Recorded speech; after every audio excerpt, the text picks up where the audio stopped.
सभी समूह की दीदी आज की वीडियो को बहुत ध्यान से देखिएगा, क्योंकि आज की वीडियो में कुछ महत्वपूर्ण जानकारी है। यदि आप एक नया समूह बनाती हैं या आपको अभी तक जानकारी नहीं थी तो भी इस वीडियो को पूरा एंड तक अच्छे से देखिएगा, क्योंकि अभी तक सब दीदियाँ यही जानती है कि जब समूह का गठन होता है तो 3 पद पे दीदियों को चयनित किया जाता है।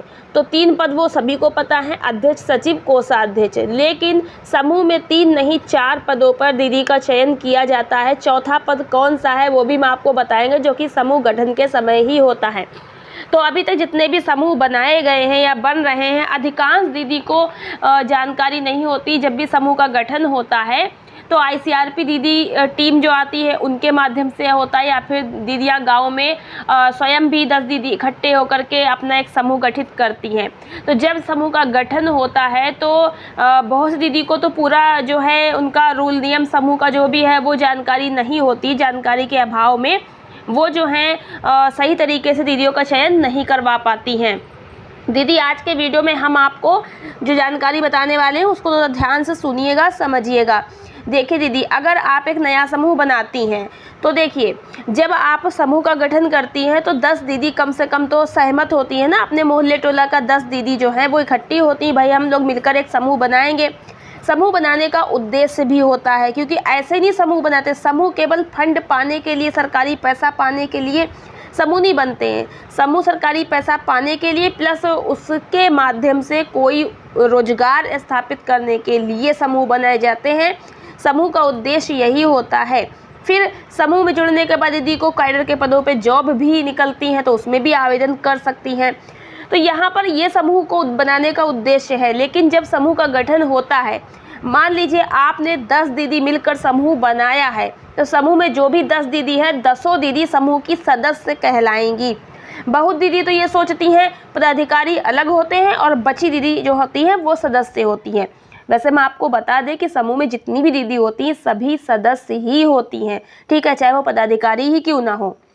लेकिन जब समूह में 10 दीदी में से अगर आप 3 पदाधिकारी को निकाल दें, अध्यक्ष, सचिव, कोषाध्यक्ष को, तो बाकी दीदी को किस नाम से बुलाएंगे? तो उनको सदस्य दीदी कहकर बुला लेते हैं। लेकिन सदस्य तो अध्यक्ष, सचिव, कोषाध्यक्ष भी होती हैं। तो अब समूह में आपको ये तो जानकारी है ही कि 3 पद होते हैं। पहला अध्यक्ष का होता है, दूसरा सचिव का होता है और तीसरा कोषाध्यक्ष का होता है। लेकिन दीदी यहाँ पर सबसे महत्वपूर्ण ये है कि जो आपने समूह बनाया है उस समूह को आप स्वयं अगर अच्छे से चलाएंगी तभी आपका समूह पंचसूत्र का पालन करते हुए ठीक तरीके से चल पाएगा। क्योंकि समूहों की देखरेख करने के लिए समूह सखी चयनित की जाती है। अब होता क्या है, समूह सखी जो है वो मीटिंग कराने आती हैं। समूह की दीदी उनको रजिस्टर पकड़ा देती हैं कि दीदी आप मीटिंग करा दीजिए। वो रजिस्टर लिखती हैं, वो सब कुछ करती हैं। समूह की जो पदाधिकारी हैं या सदस्य दीदी जो भी हैं, वो दीदियां जो है सब समूह सखी पर छोड़ देती हैं, जिसकी वजह से उन्हें अपने ही समूह की अच्छी जानकारी नहीं रहती कि उनके समूहों में कैसे लेन देन चल रहा है, क्या हो रहा है। बस जो भी मीटिंग में बैठी हैं उनको अपनी 10 रुपये की बचत जमा करने से मतलब है, और उनको समूह के लेखा जोखा से, रजिस्टर से, आंतरिक लेन देन से और उनको फंड से, कॉर्पस से, आय व्यय से कोई लेना देना रखना ही नहीं होता है। तो ऐसा आप बिल्कुल ना करें। सब कुछ समूह सखी पर नहीं छोड़ा जाता है।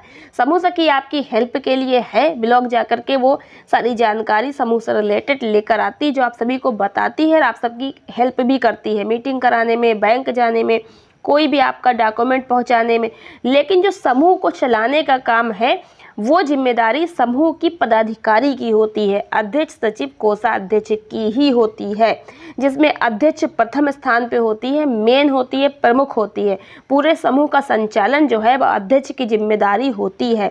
बैंक में पैसे के लेन देन का पूरा लेखा जोखा जो है देखने की जिम्मेदारी कोषाध्यक्ष की होती है, और जो सचिव होती है वो भी समूह की देखरेख की जिम्मेदारी, पैसे के लेन देन की जिम्मेदारी, रसीद, वाउचर, खाता बही, सामान्य खाता, इन सब के देखरेख की जिम्मेदारी सचिव की होती है। इसी के साथ में चौथा पद जो होता है वो होता है बीके का पद, क्योंकि बहुत सी दीदी को तो ये पता ही नहीं है कि जब समूह का गठन होता है तो अध्यक्ष, सचिव, कोषाध्यक्ष का चयन तो किया ही जाता है, उसी समय बीके का भी चयन कर लिया जाता है। अब मैं आपको बताती हूँ सरल तरीके से। जैसे मान लीजिए आपके गाँव में आईसीआरपी की टीम आती है या आप खुद से समूह बनाती हैं, तो जब समूह की दीदी इकट्ठा होती हैं, पहली मीटिंग करती हैं कि आज हमारे समूह की पहली मीटिंग हुई। हमने अपनी मीटिंग में ये तय किया, चर्चा की कि आज हम अपने समूह का गठन करते हैं और अपने समूह का ये नाम रखते हैं। और अपने समूह में 10 दीदी जो कि ये नाम की हैं, इनके पति के नाम ये हैं, और इन 10 दीदी में से इन 3 दीदी को, मीना दीदी, सरिता दीदी, कविता दीदी को अध्यक्ष, सचिव, कोषाध्यक्ष के पद पर चयनित करते हैं।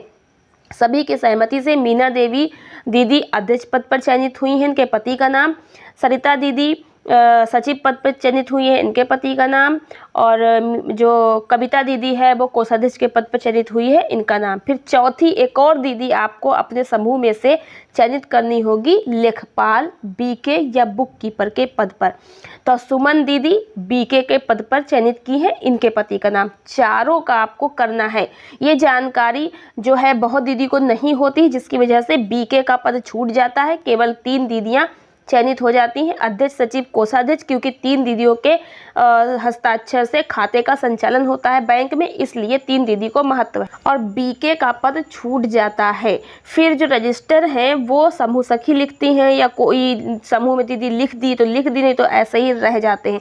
जबकि शुरुआत से जब समूह का गठन होता है उसी समय से आपको बीके की पद पे भी दीदी को चयनित कर देना है।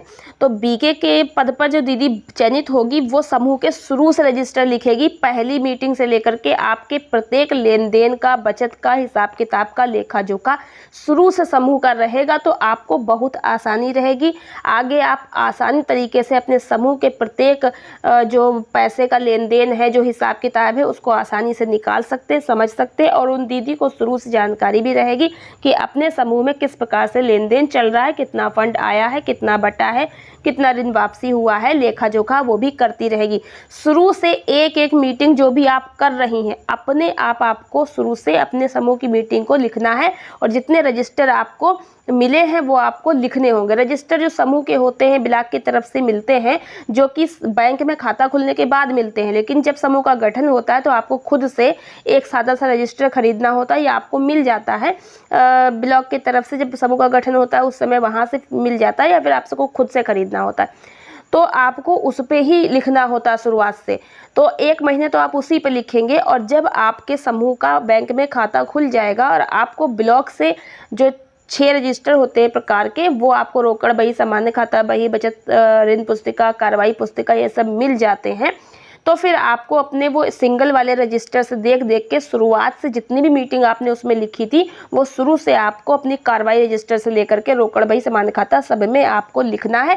रजिस्टर लिखना अच्छे से सीख लीजिए। बहुत दीदी कहेंगी हमने एक सिंगल सादे रजिस्टर पर शुरू से मीटिंग लिखी थी और 1-2 महीने के बाद हमें ओरिजिनल रजिस्टर मिले हैं, तो अब मीटिंग हमें कहाँ पर से लिखनी है? पहली मीटिंग से ही शुरू करेंगे या जहाँ तक हो गई है उसके आगे से लिखना शुरू करेंगे ओरिजिनल रजिस्टर में?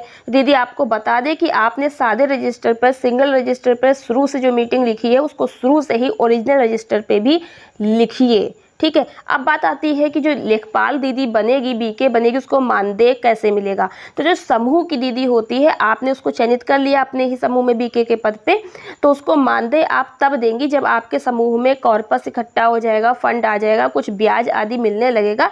तब 6-7 महीने बाद जब आप सक्षम हो जाए आपका समूह मानदेय देने के लिए, तब बीके दीदी को एक मीटिंग का 10 या 20 रुपया ही दिया जाता है, इससे ज़्यादा नहीं दिया जाता है। बाकी समूह की दीदियाँ आपस में मीटिंग करके तय करती हैं कि बीके को मानदेय कैसे देंगे, कितना देंगे, ठीक है। तो 10 से 20 रुपया ही एक मीटिंग का होता है, तो इससे अधिक नहीं मिलता है। महीने में 4 या 5 मीटिंग पड़ती, 40 या 50 रुपया ही बनता है, और 10 रुपये के हिसाब से, ठीक है। तो ये चीज़ आपकी समझ में आ गई होगी। आशा करते हैं कि आज की वीडियो से आपको अच्छी नॉलेज मिली होगी। कमेंट बॉक्स में लिख के बताइएगा आपको कैसी लगी वीडियो को लाइक और शेयर कीजिएगा। चैनल पर पहली बार आई हैं सब्सक्राइब करके जाइएगा, ताकि समूह से रिलेटेड जानकारी आप तक नई से नई अपडेट पहुंचती रहे। मिलते हैं नेक्स्ट वीडियो में कुछ नई जानकारी के साथ। और अगर आप हमसे कोई क्वेश्चन करना चाहती है तो हमें इंस्टा पे फॉलो कर सकते हैं, स्टडी KSF टेक।